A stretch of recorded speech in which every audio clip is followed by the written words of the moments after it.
Hey guys, Aaron again. I'm back in the garage. I'm gonna bring you episode 5 of this heated seat series that I've been shooting. Oh, Happy New Year, by the way. It's 2021 now. So when I left you last time, I had everything connected and tested and everything was working really well. Today, I just wanted to finish off the install because I got the 3D printed boxes that Herb sent me, and they're really cool and a great way to tidy this up.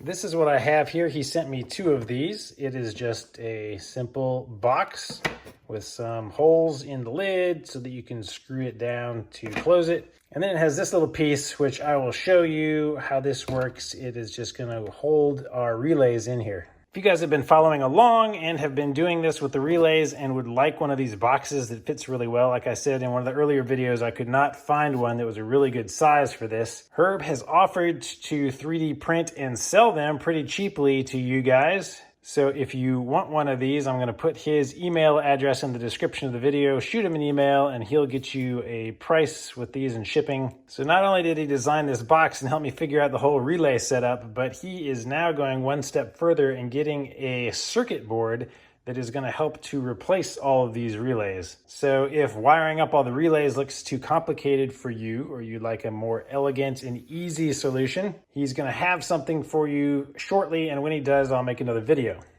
This is about the 5th time that I've taken the seats out of this car for this project, so I'm glad that this will be the last time. Now you'll notice that these 3D boxes have the little holes for the wires, which is super convenient when you're building these and makes it nice and clean. Unfortunately for me, mine are already soldered together, so I'm gonna have to cut a bigger opening in here and just tuck them in. The big thing to consider is where this is gonna be placed once it is installed.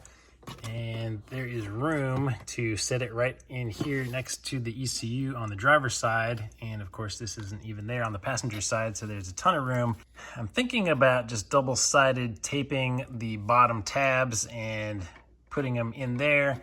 We'll see the other option, one that Herb recommended, was actually zip tying them to these. These are not heated elements, these are just springs, but just attaching it to the bottom of the seat somewhere. So this is, my seat here is in the all the way back position, so it would go forward. And I don't remember if this bar stays there when it moves forward or slides. But that's one alternative. If you could mount it under the seat. I guess one benefit for doing it that way is if water does get in your car, you know it can hurt the ECU and it would keep the water away from this. And I just have some little sheet metal screws that I'm going to be using for the screws for the top of the case and for holding the relays in. Here's a little dry test fit of my wiring. The relays fit in there really nicely, tucking a lot of the excess wires in here, and as you can see, some of them do need to go out. So this batch of 3, well, actually the black and the red coming out, need to get out, and this white one needs to come out. That goes down here to our ground. And the way I wired it, I guess I'm just gonna cut a little notch over here to let that out easily, and then I'll cut out a notch here for these. All right, I'm just gonna melt my way in with the old soldering iron. There, that'll work. Ooh, it smells good.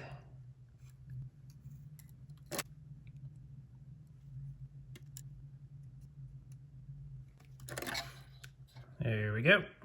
Once all 4 relays are in there, this little strip fits in here, right over them. And those metal tabs, of course, are just for mounting. They don't conduct electricity or have anything to do with the relays themselves. So at this point, I could epoxy that thing down or glue it down or anything like that. I'm just gonna use some of these screws and screw it on to hold them in place. My screws happen to be 1/4 inch, so I'm just screwing them in through the plate. There we go, I just kind of lined it up by sight for where the hole should be. I guessed right the first time on all 4, so I'm proud of myself. These things are in there tight, they're not gonna move anywhere.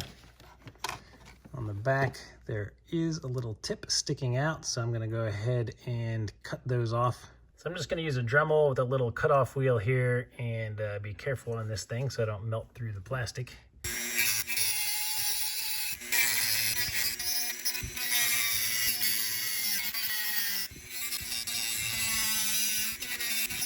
That's good enough. I have all the wires retucked that I need in here. These are the ones that are leaving from that side. The white ones are gonna come out over there. Just drop the lid on top and I'm gonna screw these 4 more screws in. Here's our box all sealed up.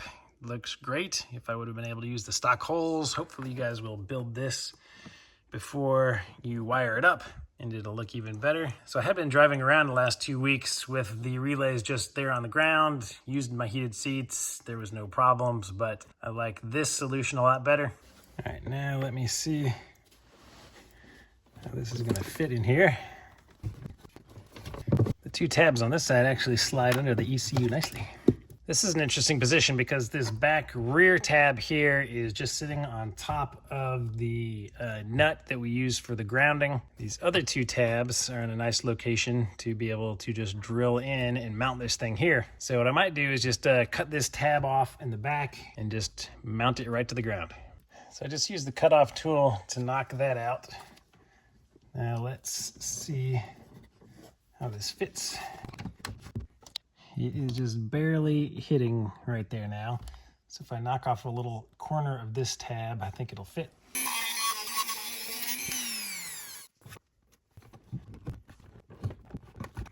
There we go. Now it's a nice flat fit. I think I'll just use 2 more of these sheet metal screws right here and right here. It'll be nice and solid.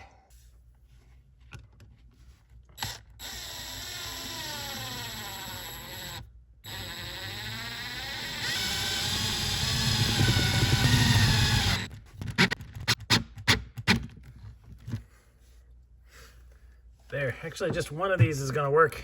That is not gonna go anywhere. Okay, so here is our final product. We have it tucked in here. We have it mounted with just 1 screw. We can put another one over there or even in the back if you want. Our ECU is right here, and these are the 2 cables that go to the heated plug, power here with our red and our ground, and these are the 2 that go in for the actual seat motor. So everything is still easy to get to plug back in. Everything is nice and organized and will no longer rattle around. Just to show you what I did on the passenger side without the ECU in the way, I just put 1 screw in right here, and in case I didn't point it out on the other side, this is like raised up so there's nothing underneath here, so the screw can go through and you can feel it under here so it's not gonna damage anything. And then on this side, it was a little bit floppy and it could tap here, so I just put a really thick piece of double-sided tape right under that tab, and that thing is rock solid now.